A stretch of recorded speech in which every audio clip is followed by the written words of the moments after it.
If you feed the M16 ammo packed with this powder propellant on the right, it eventually kills the rifle from the inside. It's like putting diesel fuel in your Honda, and it's basically game over, metaphorically speaking.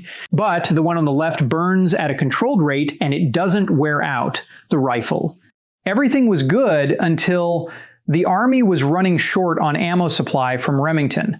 So they forced a switch to Olin Mathieson's WC-846 ball propellant without any sort of consultation with Colt or Stoner himself. They did that because they were short on ammo supply from Remington, and so they went back to some old World War II ball propellant to cut down some of the cost, and that ruined everything. So if we make it in a way that even a fifth grader gets it better than the politicians, was that the ball powder created 15% higher port pressure. That just means it's not good. This significantly increased the rifle's cyclic rate, causing the bolt to unlock and attempt to extract the casing while the pore pressure was still too high. Then, just as a reference, the cyclic rate jumped from 700 to somewhere between 900 and 1,000 rounds per minute. And no wonder the brass case gets expanded so fast and it sticks so hard to the chamber walls, and then the extractor tears the case rim clean off trying to eject it. And the only way to clear that is to push a rod down the barrel. This also caused the rifle to slam fire because the inertia of the original heavy firing pin, which would strike the primer with just enough force to make a round go off when the bolt slammed shut. But they did fix it by reducing the mass of the firing pin, like in this photo. On top of that, they also switched to a different primer. When Colt ran direct comparisons, ball powder produced 6 times the failures on the same rifle. Colt told Army Ordnance, "How did this got so fucked?" And it was a stupid idea to even use ball powder in the first place. Long story short, that pretty much explains why these rifles kept failing in the mid-60s. But Army Ordnance made a second decision that made the matter worse, just to cut procurement costs.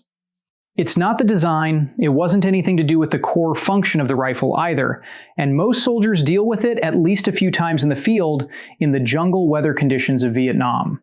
And by the way, no AR on the market today has this problem, because it causes the inside of the barrel to pit and corrode. The pitting started small, but each firing cycle drove hot gas and powder residue into those pits, and then carbon and brass residue packed behind it. The shell will fail to extract after rapid expansion, and this has everything to do with having an unchromed chamber, which it was already a documented solution to a documented problem. But hey, it completely went over their heads and they ignored it. But there was another dumb mistake that amplified the other two problems, and none of them had anything to do with Stoner's design. And I bet once you find out what it is, it will be a facepalm moment if you really think about how dumb this was. So Colt's early marketing materials called the AR-15 a space-age self-cleaning weapon, and someone doing the procurement took that as a literal claim. Remember I said the ball powder formula was very dirty? Just think about every round that adds the carbon residue inside the gas tube. The carrier key, the bolt tail, and the chamber. It's like cholesterol, clogging the rifle's vein. And the thing is that the residue mixed with the humidity quickly dried into a thick paste. Sooner or later, that rifle is going to clog up and jam. Soldiers back then even had to send letters home asking families to send stuff like brass brushes and cleaning patches. There is also a mechanical failure underneath the action, creating a different problem entirely. The edgewater buffer sat inside the receiver extension and absorbed the bolt carrier's rearward energy through a system of spring-loaded rings that compressed against each other. So, under normal cycling at 700 rounds per minute with the correct powder, those rings did held up. But the buffer's resistance was inconsistent, and sometimes the carrier slammed all the way rearward and bounced off the rear of the receiver extension hard enough to damage internal parts. Sometimes the bolt carrier came forward, the bolt chambered the next round, and the buffer couldn't hold the carrier fully forward against the recoil spring's push. So the bolt closes and fractionally opened just as the hammer fell. And this is what we call bolt bounce. And one of the most common issues with that is light primer strikes, and the round doesn't go off. If this was a full auto, there is no way to keep up with suppressive fire if you had to constantly rechamber the round. So what they did to fix it was to use a sliding weight system that delivered consistent resistance across the full range of cycling speeds inside the buffer. Long story short, the Army Ordnance ordered 300,000 retrofits, and that finally made the M16, the A1 version, to perform the way Stoner had always had in mind. Army Ordnance added one more thing that no one wanted, and Eugene Stoner also strongly disapproved, whether you like it or not. And this feature is on most modern upper receivers, even on the H&K 416 and the URGI uppers. It is supposed to help the bolt fully go into battery, and this is the forward assist. You push this thing, and there is this angled plunger tip pushes the grooves on the bolt incrementally forward if something is stuck. The Army was so used to the M1 and the M14, and they wanted that manual override feature on the new XM16 E1. Notice it's designated as E1. It means the first experimental model, also known as the Colt 603. This is why you see this forward assist on this rifle the Army was using, but nothing on the Air Force's M16 Colt 604. If this is confusing, just look at this chart so you know when and what happened, and also which one is which, so that these names make more sense to you the next time you hear about them. All right, back to the forward assist. And you might be thinking, okay, so what's the big deal if the rifle has one on it? If the Army had used the correct powder from the start, the forward assist would have been a button soldiers pressed exactly 0 times in combat. Eugene believes that if the bolt doesn't seat, then you should clear the jam to see what's going on before forcing the bolt to close. If the bolts stop a 1/4 inch short when dealing, let's say, a slightly out of spec round, what he is basically saying is there is no scenario where a forward assist would solve a real reliability issue. But the Army demanded the forward assist on the M16A1, aka the Colt 603, as a manual override to ensure the bolt could be forced shut or closed silently. Anyway, Stoner viewed the device as a dangerous engineering insult, arguing that hammering around into a malfunctioning chamber was more likely to cause a catastrophic failure than to actually fix the underlying issue. By 1967, enough soldiers had died next to jammed rifles that Congress couldn't manage the problem quietly anymore. What they found was that these test results were rigged from the start to essentially cherry-pick things to make the AR-15 look bad. For what, you might ask?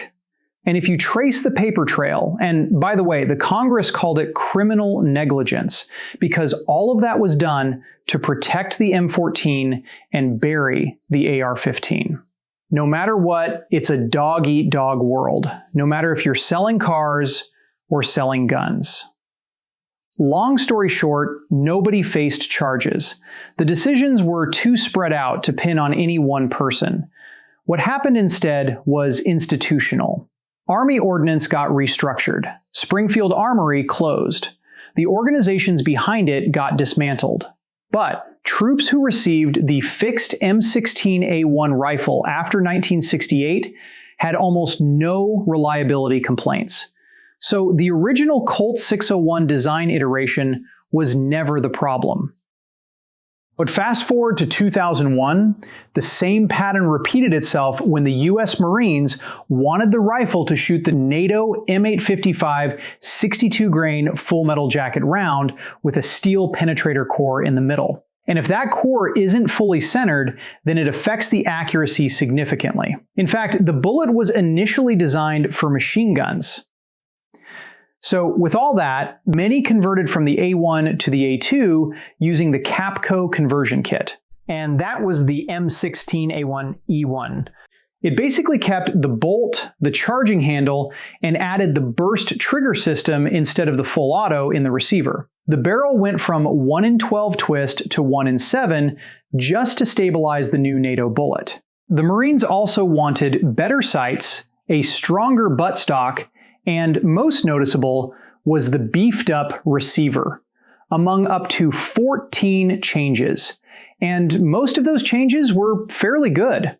The next one was a simple fix, and it's now on every modern M16 and M4 uppers, which is the Brutton bump, aka the case deflector, so the shell coming out won't hit the shooter in the face, especially for left-handed users. Then came the trigger, and it was probably the most controversial, because everything back then was all about the spray and pray doctrine, because it was either getting killed by the AKs or M14s saving lives. The M16 has that full automatic capability to overcome the AKs by providing more controllable and accurate fire suppression. But now the goal was ammunition conservation and improved accuracy. So they thought the 3-round burst limiter can meet that requirement. So it goes. 1 trigger pull, it shoots 3 rounds, then it stops. In layman's terms, it kinda enforces fire discipline through the mechanics of the rifle instead of through marksmanship training. But what makes no sense is they then spent years developing a rifle that finally solved that problem, only to turn around and strip out the very capability they'd bled to replace. So there was a lot of pushback on this doctrine change, but there is also flaw in the burst trigger system, because the burst cam mechanism used a small wheel with 6 notches cut into it, 2 shallow and 1 deep, that pattern repeated twice around the circumference. The disconnector rode the shallow notches through the first 2 rounds and fell into the deep notch on the third, catching the hammer and stopping the firing cycle. The mechanism had no reset, so if a soldier fired only 1 or 2 rounds and released the trigger, the cam would not reset. This meant the next time they pulled the trigger, it might fire only 1 or 2 rounds rather than a full 3-shot burst, leading to uncertainty in combat. In a firefight, there is just no way to know, okay? There is no way to train a consistent response because the rifle's mechanical memory changes with every interrupted trigger pull. Eugene and even Colt thought this was absolutely ridiculous clusterfuck. And guess what? He was kinda right. So the burst mechanism survived until SOCOM's M4A1 conversion restored full auto. Before that, the M4 still had the burst, and troops were using those through Afghanistan and Iraq, and they have complained about it continuously for years. Now let's look at what happens when they try to shorten the barrel on the M16, and this ended up to be way more difficult than they thought, because back then they just didn't know like what we know now. So the original rifle was designed for a 20-inch barrel, but when the barrel was shortened, the time a bullet remained in the barrel after passing the gas port decreased. This decreased dwell time caused a domino effect of failures, including higher pressure, so the bolt carrier was cycling way too fast, such as pulling the brass case out before it had time to shrink away from the chamber walls, and lastly, parts wore out faster. So when you hear any mentions of like the Colt 605, XM177, then the E2 version, and the Colt Model 653, and where and how they are all related, think of them like the rough drafts for the upcoming M4, which was sort of the transition into the Car 15 era before the M4 became a thing, which will be for another video. To keep it simple, the Colt 605 was the first try. They just took a 20-inch rifle and chopped it down to 15 inches, but it failed because the barrel was too short for the gas system, and it jams a lot. Then the XM177 was tested, and it first tried a 10-inch barrel. It was a partial success, but it required a moderator to create artificial pressure. And later, in the E2 prototype, the barrel was stretched to 11.5 inches. And that extra inch and a half improved dwell time just enough to get reliable operation in most conditions. But it was still running too hard. Finally, the 653 found the just right barrel length of 14.5 inches. So you can fairly say that this is the direct mechanical ancestor of the M4. And if we trace back to how the M4 had evolved from, we can trace it all the way back to all these. And if you're interested, you can watch this one to learn more.